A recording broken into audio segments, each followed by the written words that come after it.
The special relationship between Queen and Prince Andrew. Its impact on his downfall. The Queen's special attachment to Prince Andrew led to his downfall, according to experts in the royal circles. Many believe that Her Majesty's excessive fondness for her middle son played a crucial role in his development and eventual fate. Numerous members of the British royal family suffered from feeling like unwanted children and deeply experienced the lack of attention from their parents. Nevertheless, being a too-wanted child isn't ideal either. A direct example of this is the fate of Prince Andrew. According to Sarah Bradford, one of Her Majesty's most insightful and informed biographers, the monarch's third child came into the world against Prince Philip's desires. Concerned about the environment, he supported the popular family planning policy slogan, "Stop at 2." Thus, according to the Duke of Edinburgh, having 2 children was sufficient. However, Queen Elizabeth was determined to have a third heir. When Prince Charles and Princess Anne grew up, the Queen became pregnant again. There was a 10-year age gap between Prince Andrew, born in 1960, and his sister Anne. Such an age gap didn't bode well, especially for the crown heir, who was never close to his siblings. The mother devoted much more time to her third child than the first 2, who experienced the period when their mother transitioned from an heiress to a monarch. He was undoubtedly his mother's favorite, concluded royal biographer Nigel Cawthorne. He was a very willful child. Prince Philip even called him the boss at home. I'd always thought that if you grew up behind palace gates from the time you were learning to walk and talk, and everyone constantly bows to you, you must have a very strange view of the world. Due to his status, Andrew was extremely popular among young British women ready to embrace him.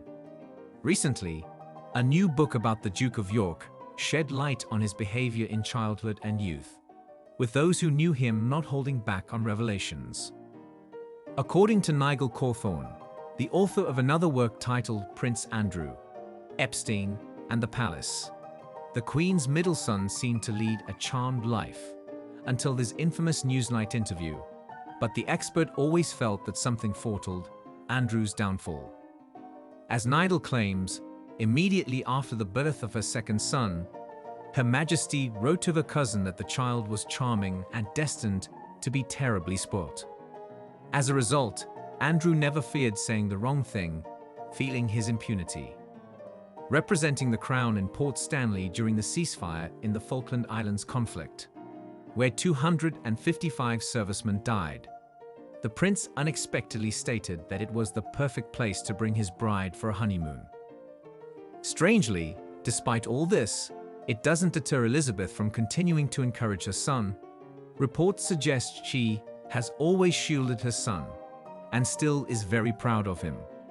Despite being excluded from active military service in 2001, in 2010 he became a Rear Admiral, and in 2015 he progressed further. In 2011, Her Majesty bestowed one of the iconic state honors upon him, making Andrew a Knight Grand Cross of the Royal Victorian Order.